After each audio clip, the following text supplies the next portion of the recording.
Hi everyone, this is Kathy Grosskirth with Bookkeeping Clean and Simple, and today I'm going to talk about some best practices when working with the bank transactions or the bank feeds or the banking center, whichever you call it. So before I actually get started, I wanted to ask if you would like and subscribe to my channel, share it with others. My goal here is to help you maximize your usage of QuickBooks desktop and online platforms. My target audience is generally the accountant users, but if you as a regular user find value in what I share on my YouTube channel, then you're welcome to join our YouTube family. And with that said, I just want to share that I am in my Kathy's bookkeeping test file, which I got to by going over here to transactions and clicking on the bank transactions tab here.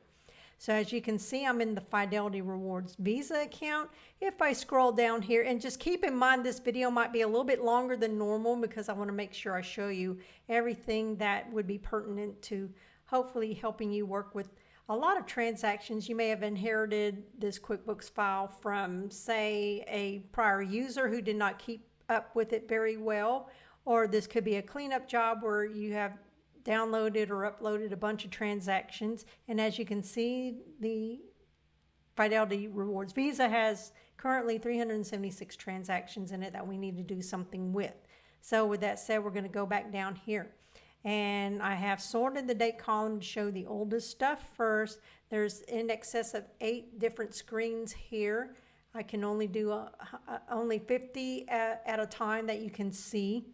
So what I'm going to do here, and usually this helps me when I'm working with like I said, a lot of transactions, I like to go ahead and see if there are any that are recognized. So what I'm going to do is I'm going to go ahead and click on the Recognize tab. And when I do that, if any of these transactions have been worked with in the past, not these particular, but any other older ones that are in here, then the AI inherent in the QuickBooks Online file will make suggestions on categorization and Payees and all that kind of stuff. And this could be correct or it could not be correct, but it's a good starting point if you need a starting point. So with that said, I'm going to show you something that's relatively simple to do right now. As you can see, I have a few of these that are tagged with Intuit.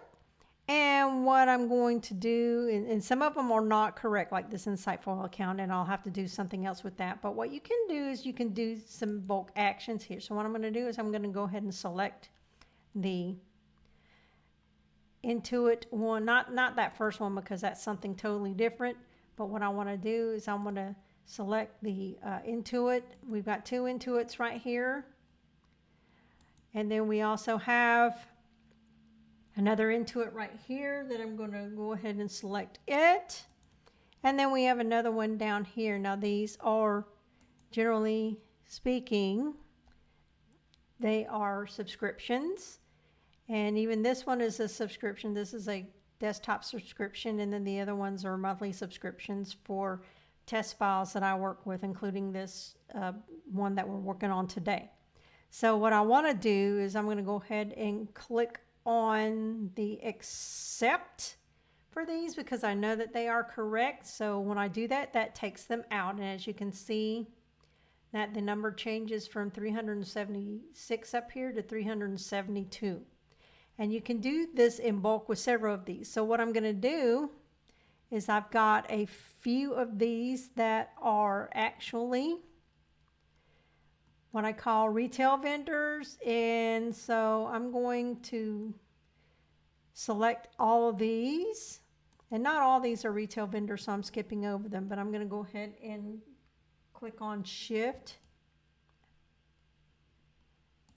and that will select. So I got this Aldi one selected, and then I have the other Aldi selected, and these 2 Walmarts, and then another Walmart. And so I created a retail vendor miscellaneous or category or vendor. So that way I don't have to do anything with those except to kind of group them together. So that way I don't have to create 100 different vendors in here. So that's one thing that you can do. Now, but I'm not just going to go ahead and accept these. I'm going to go ahead and click on edit because I got to do some edits here. But what's beautiful about this section is that you can go ahead and select all those, and you can change the accounts. So in this, I'm going to go ahead and change these to, let's see, I'm going to go ahead and change these to office. Probably some kind of supplies and materials. Here we go. Just so that way you can see. Now I can apply and accept, and that will remove them from the for review into the categorize, but I'm going to go ahead and apply this so you can see the changes that were made. See how all those are changed, including this one right here. Now those are still selected, so if I click on accept, that's going to remove them. Now before I do that, let me move up here so you can see the change. When I click on accept, you can see that little by little that number gets whittled away. Okay. And then apparently there's a specific error on this. It's showing that it was already accepted, so we can just ignore that one.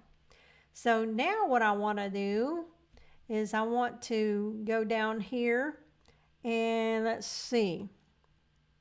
And we can do the same thing with these in bulk. We can go through here and let's see, any of these that need payee changes. And I have the similar, so what I'm going to do, probably, oh, here's some more Intuit ones. Let's do that. But let's assume that these are actually merchant deposit fees, because I think that's what they actually are. But for the purposes of what we're doing here, I just want to make sure.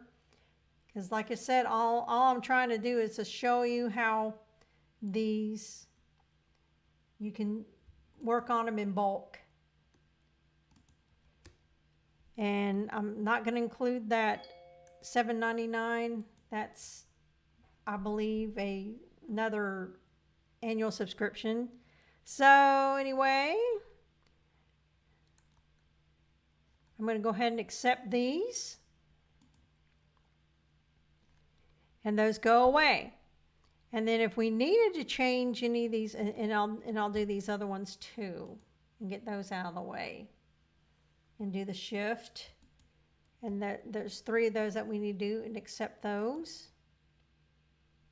All right, and let's see, and again, we'll go back up here. You can see that number is decreased from what we started off to 361. And let's do this. Here's some food vendor ones. So I'm going to go ahead and, because I tried to do this last time and it didn't work, so I may just go ahead and click on category or match, and that may do what I'm trying to figure out what to do with it. Yes, here we go. So what I'm trying to do is I'm trying to get like categories together and see if any of these can be go ahead and entered in. So what I'm going to do is I'm going to click on this New England Eatery, and then do click on this, and then shift this, and then I'll go ahead and capture these 2 as well. And again, I created a vendor, a specific vendor. Some of these were already in here, which is why they show up that way.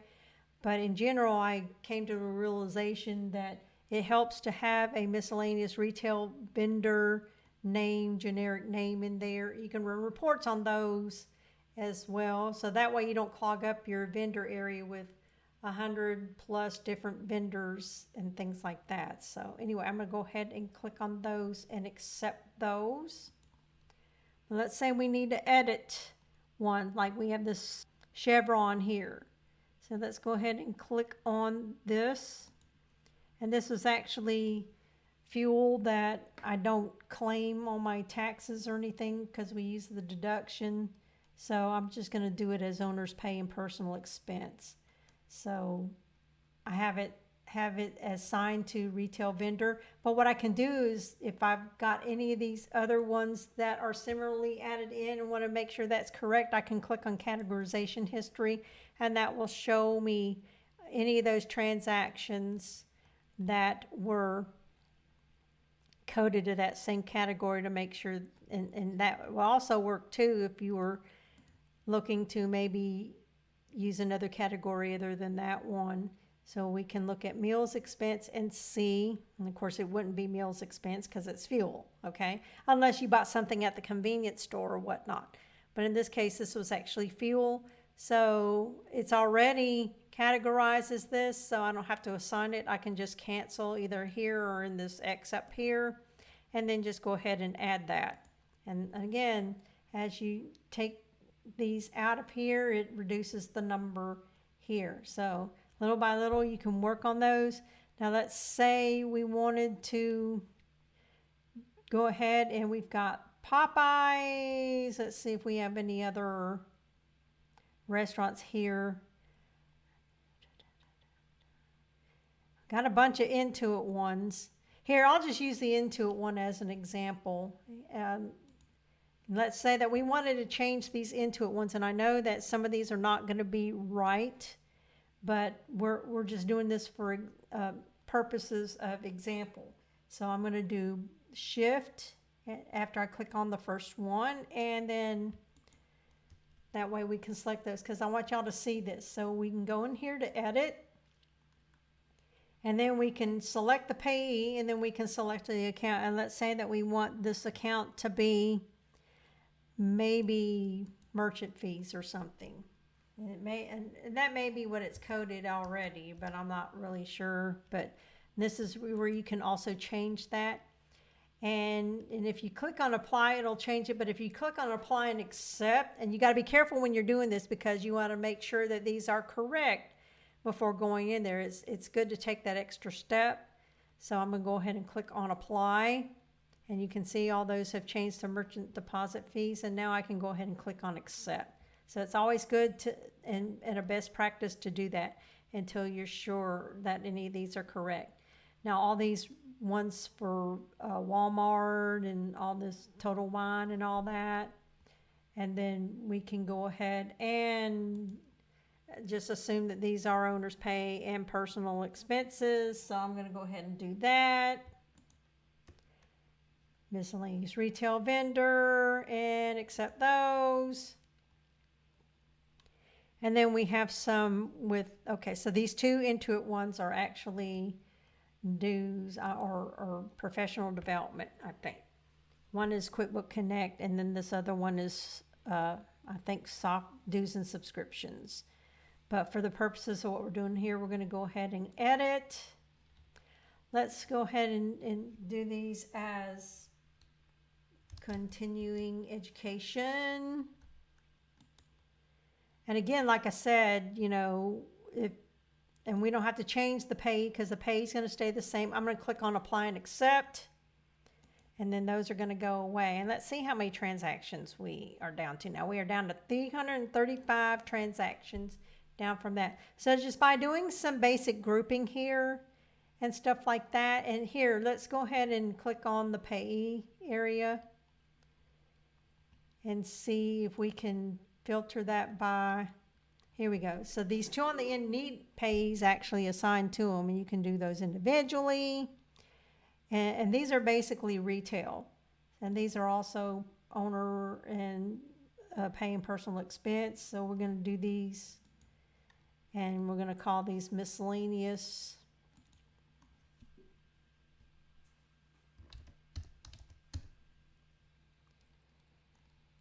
Be retail vendors, and I'm not going to change the account. I'm just going to go ahead and, well, actually, yeah, I'm going to make sure. Even if the account is already correct, it's not going to hurt if you want to go ahead and owner's paying personal expenses. And so I'm going to go ahead and apply those. So now all these miscellaneous retail ones, let's make sure we're not leaving anything out. Yeah. Here's a meal one, so we'll skip that. We'll do this Rebo, and then we'll skip that other one, and then click on that, and then select all these, and then accept. And as you can see, as you're working with these, you can move these out, and then the rest of these, you can do what you need to do. And this insightful accountant is one that's incorrect. So that one we can go in individually, and if we don't have that in there, we can add it.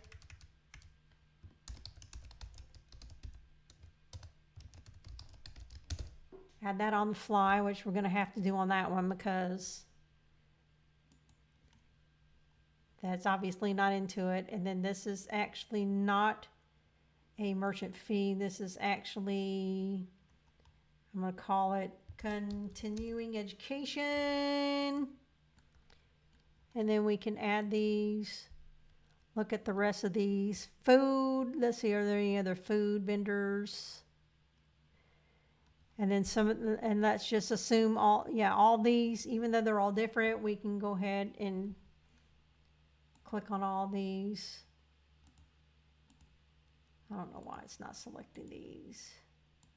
Anyway, must be something going on with QuickBooks Online today. So I'm going to go ahead and click on accept. And they said they couldn't find any transaction that matched your search. So obviously we got rid of these, but we whittled down all of those. We started at like 370 something or 60 something down to 323. So we can remove that filter. And as you can see, we have others that as we go through here, it's going to, we can see when we compare to some of these other transactions that are in here. So let's go ahead and work on those real quick. And these are basically payments for the credit card from the checking. And I'm going to do those, knock those out real quick.